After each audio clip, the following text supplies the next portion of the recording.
Hello दोस्तों, तो कैसे हैं आप लोग। उम्मीद करते हैं कि ठीक होंगे। और आप देख रहे हैं ऑफिशियल पंकज कुमार।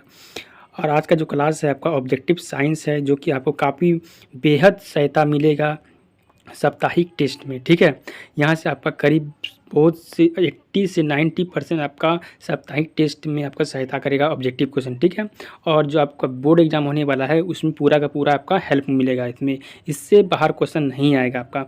और यह जो है सेट 1 है और कल सेट 2 आएगा।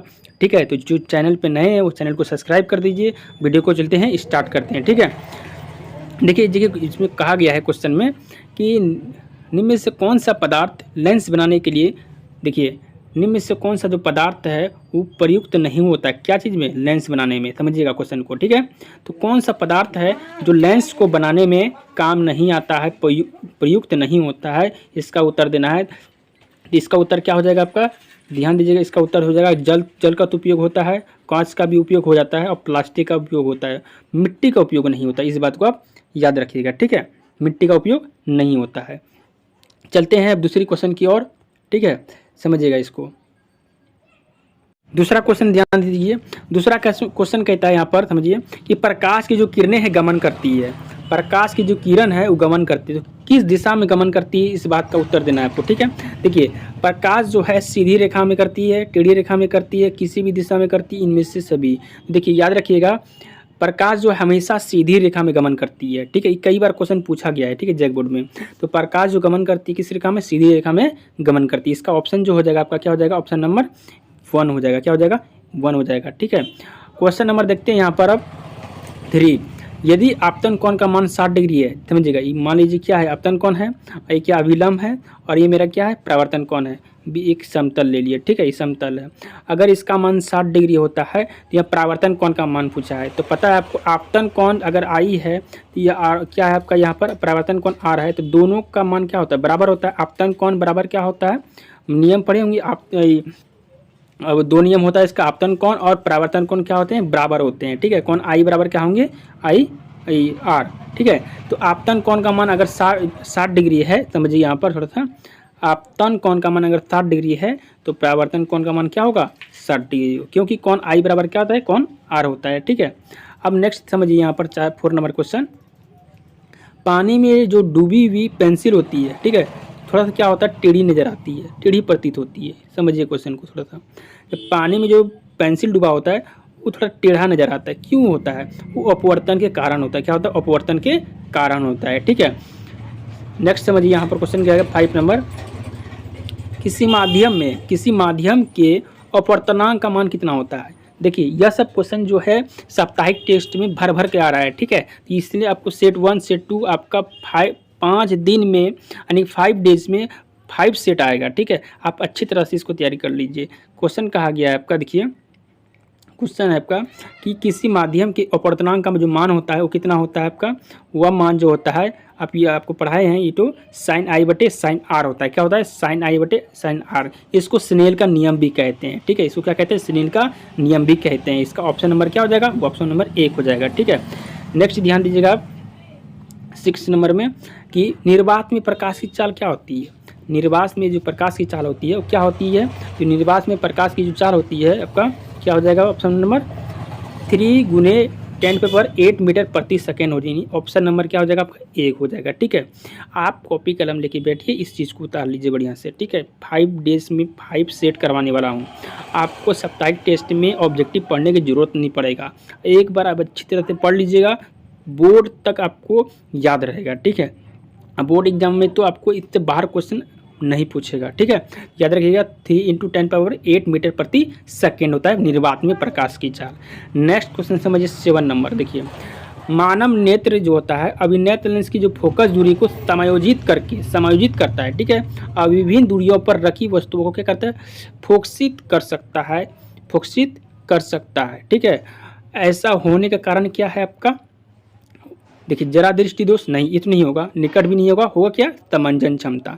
समंजन क्षमता वही होता है जो अलग अलग जो दूरी, मतलब अलग अलग जगह पे जो वस्तु रखा जाता है उसके प्रकाश को क्या करता है? समायोजित करने का काम करता है। उसी को क्या कहते हैं? समंजन क्षमता कहते हैं। ठीक है, तो ऑप्शन नंबर क्या हो जाएगा आपका? ऑप्शन नंबर हो जाएगा आपका बी। ठीक है, नेक्स्ट समझिए यहाँ पे क्वेश्चन आपका, नेत्र के आगे का भाग, नेत्र का जो आगे का भाग होता है उभरा रहता है, उसे क्या कहते हैं? जिससे कहते हैं, तो नेत्र का जो आगे वाला भाग रहता है उससे क्या कहते हैं?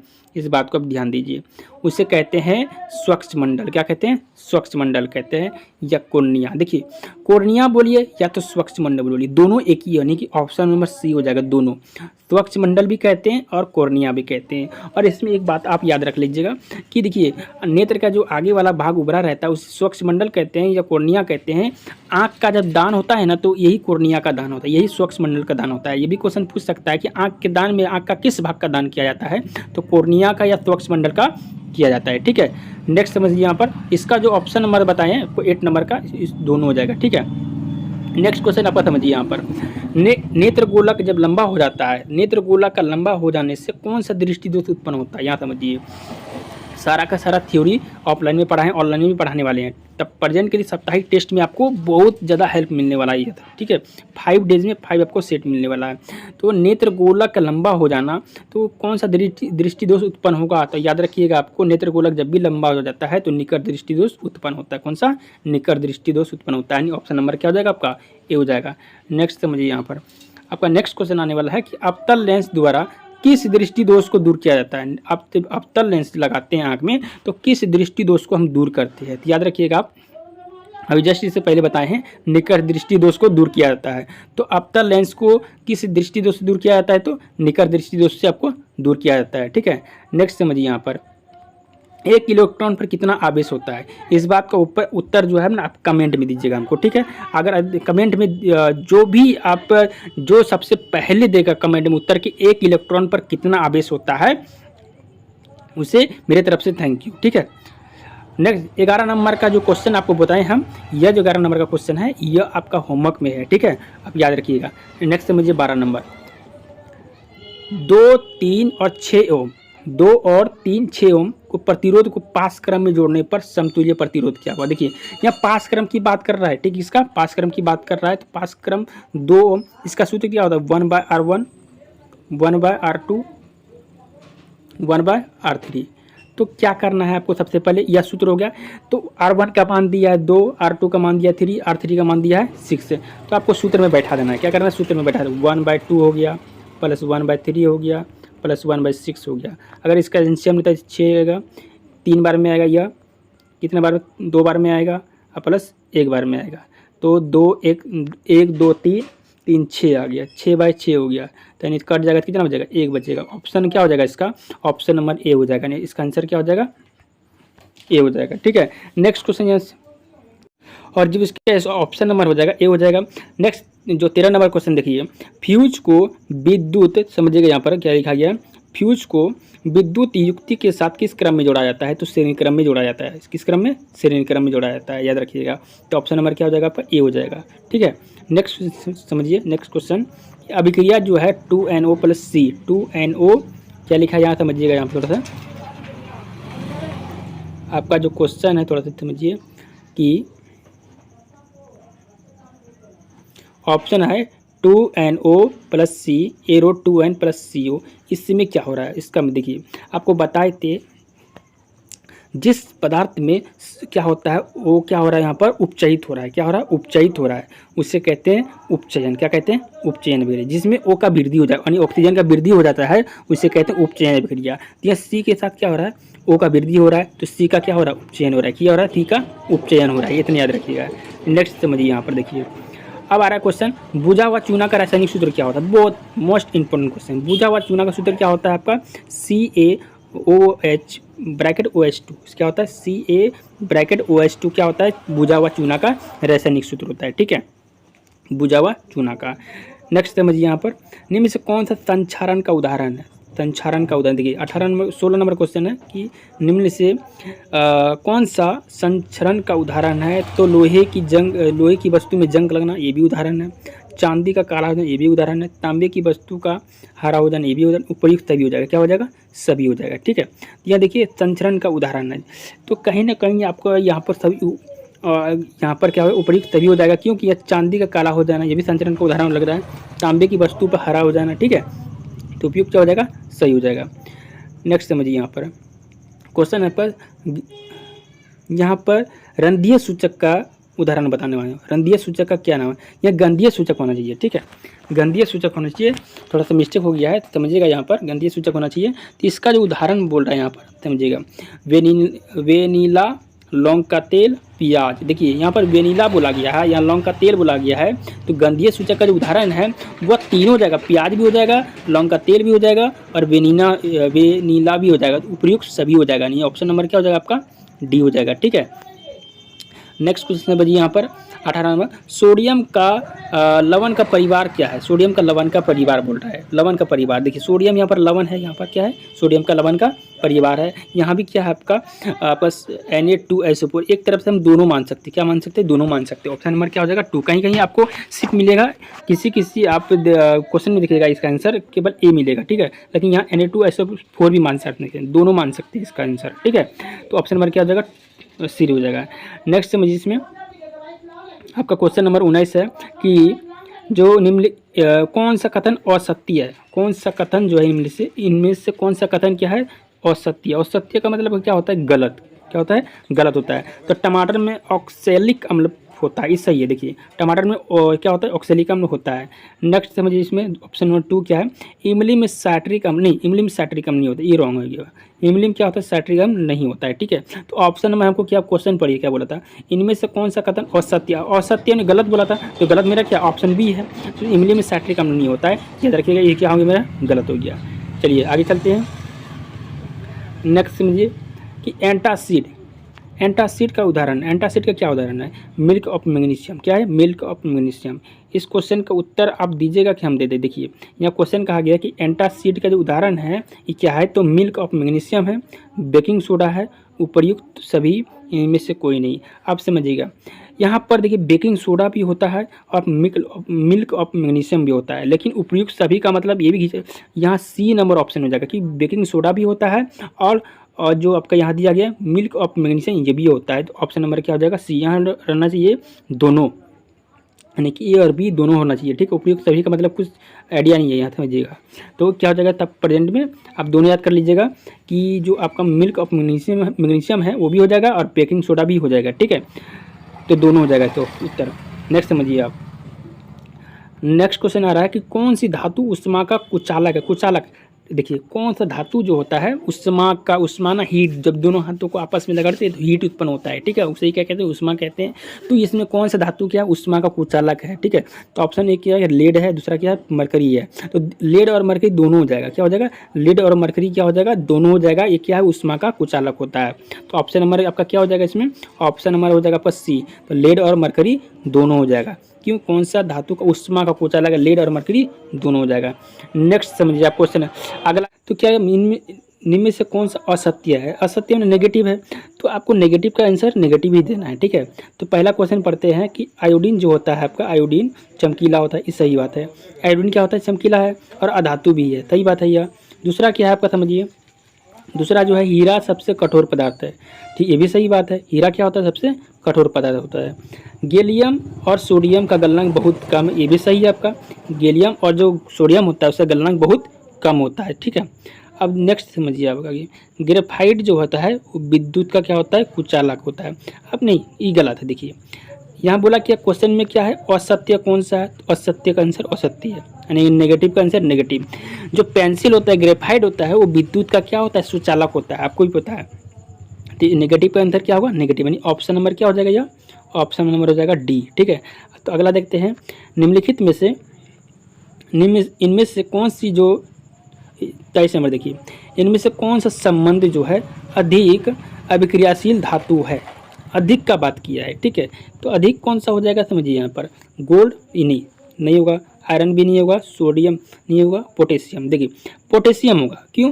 पोटेशियम क्या होता है? सबसे अधिक अभिक्रियाशील धातु होता है, ठीक है। पोटेशियम के बाद क्या आएगा? सोडियम आएगा।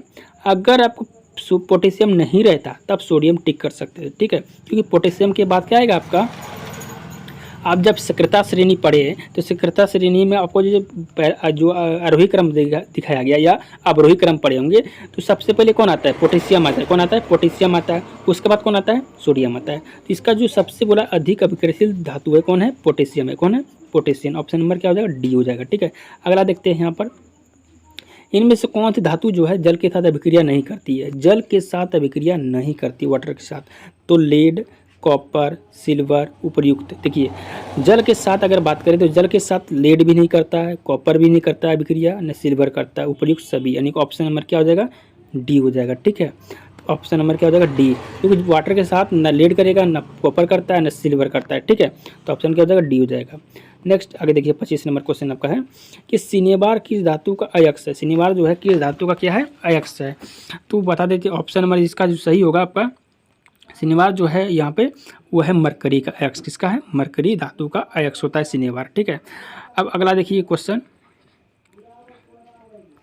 अगला क्वेश्चन 26 नंबर दीजिए, इनमें से कौन सा ऑक्सीकारक का उदाहरण है? ऑक्सीकारक का उदाहरण है, तो ऑक्सीकारक का उदाहरण कौन कौन सा है? देखिए क्षारीय पोटेशियम परमांगनेट, अम्लीकृत पोटेशियम डाइक्रोमेनेट और क्या है? उपर्युक्त सभी। तो ऑप्शन अगर हम यहाँ टिक करें तो देखिए ऑप्शन नंबर क्या होगा? ए भी सही है और 2 भी सही है, क्योंकि ऑक्सीकारक की बात किया गया, ऑक्सीकारक दोनों हैं। अम्लीकृत पोटेशियम डाइक्रोमेनेट भी है और क्षारीय पोटेशियम परमैंगनेट भी है, दोनों है, यानी ऑप्शन नंबर क्या हो जाएगा? सी हो जाएगा। ठीक है, उपयुक्त दोनों होना चाहिए ऑप्शन, सभी नहीं देना चाहिए। यहाँ सभी का मतलब क्या हो जाएगा? देखिए यहाँ सभी नहीं, दोनों ऑप्शन देगा, थोड़ा डाउट लगता है यहाँ पर, तो ऐसा ऑप्शन नहीं बनाना चाहिए। ठीक है, अब इस बात को याद रखिएगा। का जो ऑप्शन नंबर हो जाएगा इसका जो 26 नंबर का उसी हो जाएगा। ठीक है, अगला क्वेश्चन समझिए यहाँ पर, अगला जो क्वेश्चन कहता है 27 नंबर का, मैग्नीशियम पाया जाता है किस? क्या मैग्नीशियम पाया जाता है? तो मैग्नीशियम किस में पाया जाता है समझिए। मैग्नीशियम जो है क्लोरोफिल में पाया जाता है। किसमें? क्लोरोफिल में। यहाँ रेड ब्लड सेल की बात नहीं किया है, ठीक है, यहाँ श्वेत रक्त कण की बात नहीं किया है। ठीक है, इस बात को याद रखिएगा। तो यह जो आपका है यहाँ पर आंसर नंबर आपका ऑप्शन नंबर हो जाएगा आपका ए, यानी कि मैग्नीशियम जो है पाया जाता है किसमें? क्लोरोफिल में पाया जाता है। ठीक है, अगला क्वेश्चन क्या है? देखिए अगला क्वेश्चन है कि ब्रिक का संबंध किससे है? ब्रिक का संबंध किससे? उत्सर्जन तंत्र से। किससे है? उत्सर्जन तंत्र से है। ठीक है, ऑप्शन नंबर क्या हो जाएगा? ए हो जाएगा। अगला क्वेश्चन समझिए यहाँ पर, पौधों में जो स्थानांतरण का मतलब कि स्थानांतरण के लिए उत्तरदायी है क्या? पौधों में भोजन, यहाँ समझिए क्वेश्चन को अगर पूरा पढ़िएगा समझ में आ जाएगा।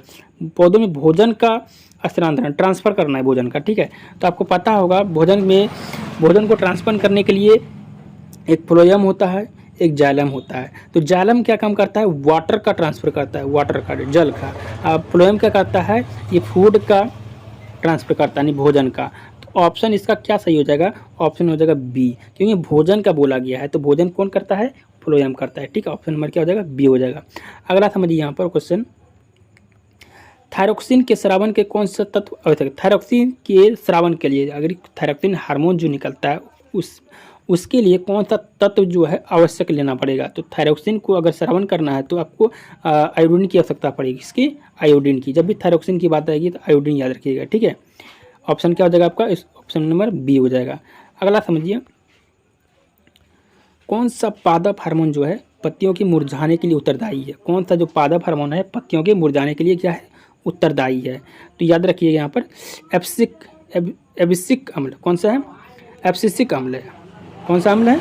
एब्सिसिक अम्ल है, जो कि यह क्या करता है? वृद्धि, मुरझाने और तरह तरह की यह पत्तियों में साइड इफेक्ट का काम करता है। कौन? एब्सिसिक अम्ल। तो ऑप्शन क्या हो जाएगा आपका? सी नंबर। यहाँ क्वेश्चन क्या बोला गया था? कौन सा हार्मोन जो है पत्तियों के मुरझाने के लिए उत्तरदायी है? तो एब्सिसिक अम्ल याद रखिएगा। ये क्वेश्चन बहुत बार आ चुका है। अगला समझिए कि ये देखिए क्वेश्चन रिपीट हो गया 32 नंबर, ब्रिक का संबंध किससे? तो उत्सर्जन तंत्र से रिपीट हो गया है। अगला समझिए, जनन की मूल घटना क्या है? जनन का मूल घटना जो है देखिए युग्मक का बनना, युग्मनज का बनना, डीएनए की प्रकृति बनना। समझिए यहाँ पर ये ऑप्शन नंबर सही हो जाएगा। तो डीएनए की प्रकृति बनना क्या है? जनन की मूल घटना है, यानी कि ऑप्शन नंबर क्या हो जाएगा? सी हो जाएगा। ठीक है, अगला समझिए 34 नंबर, जैव विकास का जो प्रकृति विवरण का सिद्धांत है किसने दिया था? ये क्वेश्चन मोस्ट इम्पोर्टेंट। ठीक है, जैक के लिए, जैक बोर्ड के लिए। तो किसने दिया था? डार्विन ने दिया था। किसने दिया था? डार्विन ने दिया था। कौन? जैव विकास का प्रकृति विवरण किसने दिया था? तो डार्विन ने दिया था। अगला समझिए यहाँ पे, आनुवंशिकता का आधार कौन है? DNA, ATP, ADP, NAD. तो डी यहाँ बोला क्या है आपका? क्वेश्चन समझिएगा तो आपका आंसर तुरंत मिल जाएगा। तो आनुवंशिकता की बात की बोला गया है, जेनेटिक्स का बात बोला गया है। तो आनुवंशिकता का जो आधार है आपका डीएनए क्या है? डीऑक्सी राइबो न्यूक्लियो एसिड है। याद रखिएगा, ऑप्शन नंबर इसका ये हो जाएगा। अगला समझिए 30 नंबर का जो क्वेश्चन है समझिएगा यहाँ पर। 36 नंबर का जो क्वेश्चन है, प्राथमिक उपभोक्ता किसे कहते हैं। तो प्राथमिक उपभोक्ता किसे कहते हैं, तो उसका ऑप्शन जो सही होगा आपका, ऑप्शन नंबर क्या हो जाएगा आपका, ऑप्शन हो जाएगा द्वितीय पोषीय स्तर। आपको पता होगा पहले घास आता है, उसके बाद खरगोश आता है, उसके बाद शेर आता है। तो यहाँ पर देखिए पोषीय उपभोक्ता की बात की गई है, तो क्या हो जाएगा द्वितीय पोषीय स्तर, क्या हो जाएगा द्वितीय पोषीय स्तर। तो ऑप्शन जो इसका सही होगा, राइट आंसर ए हो जाएगा, ठीक है, द्वितीय पोषीय स्तर। परितंत्र के जो 37 नंबर क्वेश्चन है, परितंत्र के अजैविक घटक की बात की। अजैविक घटक माने जहाँ जीवन संभव नहीं है, जहाँ जीवन संभव नहीं है। तो अजैविक घटक क्या आएगा आपका, तापमान आएगा, क्या आएगा, तो अजैविक घटक में क्या आएगा, तापमान, वर्षा, मिट्टी, उपयुक्त सभी। तो तीनों के तीनों क्या होंगे, सही होंगे, यानी तापमान भी होगा, वर्षा भी होगा, मिट्टी भी होगा और उपयुक्त सभी हो जाएगा। तो परितंत्र के जो अभी अजैविक घटक हैं वो आपका सभी हो जाएगा, ठीक है।